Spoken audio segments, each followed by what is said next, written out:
Alright guys, sa mapagpalang araw sa inyo lahat, meron tayong isang reaction video dito kay Rodri. At dito na nga ay PBBM third SONA. House expect over 2,000 guests. The House Representative expects more than 2,000 guests for President Ferdinand Marcos Jr.'s third State of National Address on July 22, 2024. Meanwhile, the Chamber will implement a stricter security measure for the annual event.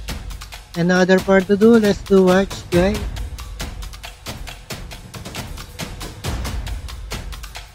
Alright, let's get it. Compared to previous State of the Nation address, the House of Representatives expects the highest number of guests for this year's SONA of President Ferdinand Marcos Jr.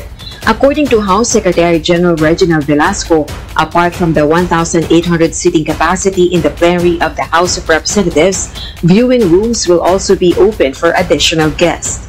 The House official anticipates around 2,100 guests for the event. In history. By the number of confirmations we have received and additional requests.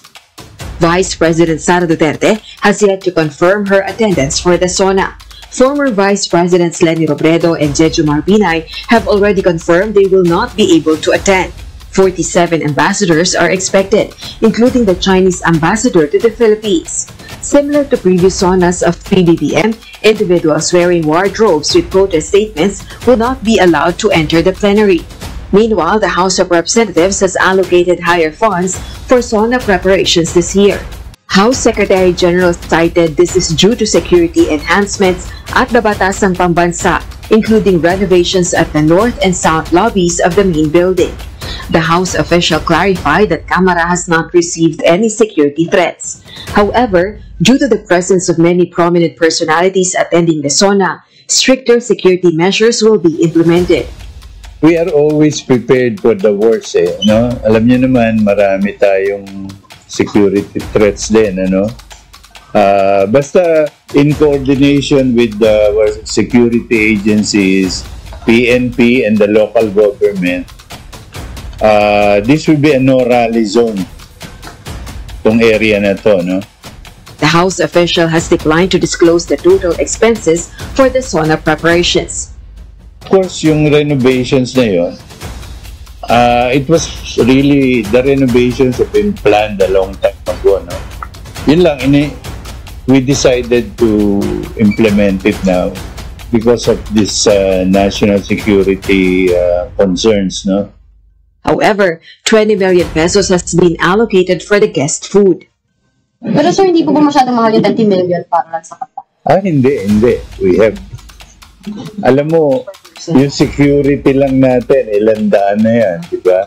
So, personnel natin sa Congress, mga 2,000-3,000 na yan. And then, yung guests natin, mga 2,000. So, that's just about the right amount. The final interagency meeting for the third SONA of PBBM will be on Monday, July 15th. Rosa Licos, UNTV News and Rescue. We serve the people, we give glory to God. Alright guys, napakinggan po natin at napanood dito kay Rob Trip. Abangan po natin na House expect over 2,000 guests for PBBM third SONA. At maraming salamat sa panonood at pagkinig dito kay Rob Trip, and yes again sa ating reaction video dito kay Rob Trip. And peace out sa inyong lahat, and thank you.